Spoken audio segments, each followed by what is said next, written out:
Hey, my name's Emma McGann, and today we're talking about lyric writing. Lyrics can have so many different layers to them that make them effective.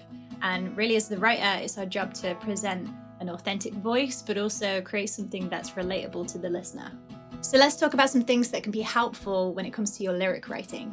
We all turn to songs and tune into the lyrics to feel something, whether it's to hype us up for the weekend or make us feel calmer throughout our day-to-day. We all have our go-to playlist that we fall on, kind of like a safety net to accompany us through the day.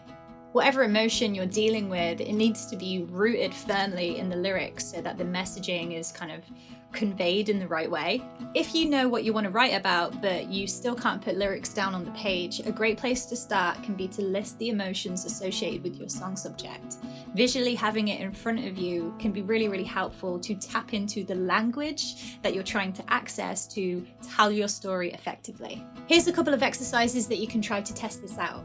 Think of a favorite song of yours and then write down the emotions that you feel are connected to that track. Now open the lyrics and study them for a few minutes. Underline any emotive language you notice as you read through, and if it helps, list the connected emotion alongside those emotive words and phrases you identify. Sharpening your focus on emotive language used in a song that you already love can help you better understand how it can be applied and also why it works so well.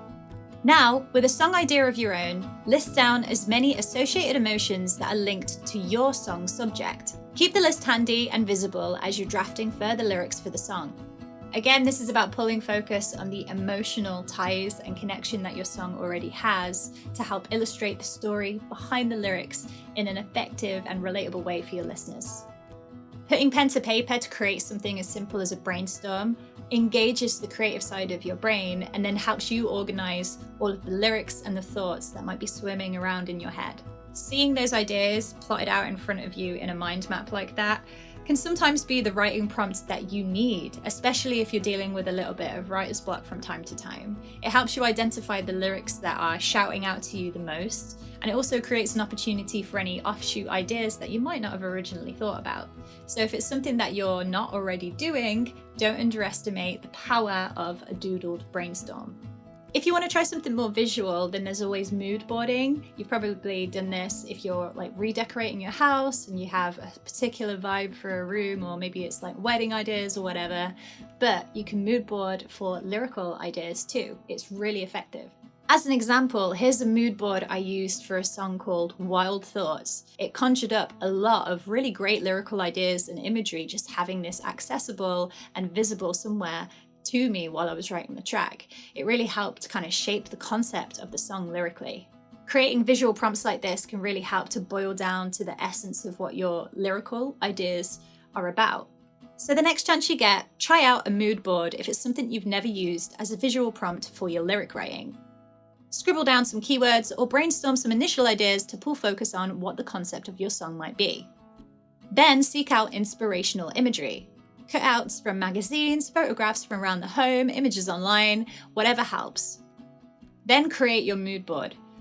Once you have a small collection that you're happy with, display it somewhere while you're writing, either on a collage on your wall, on a corkboard, or even just on your phone.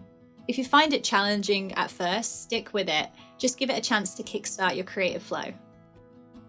Some of the best lyrics paint a picture in the mind's eye of the listener. That's why when we hear or see rich imagery in the context of a song lyric or a poem, it can be really powerful and almost drop you into that scene or that world of what the song is.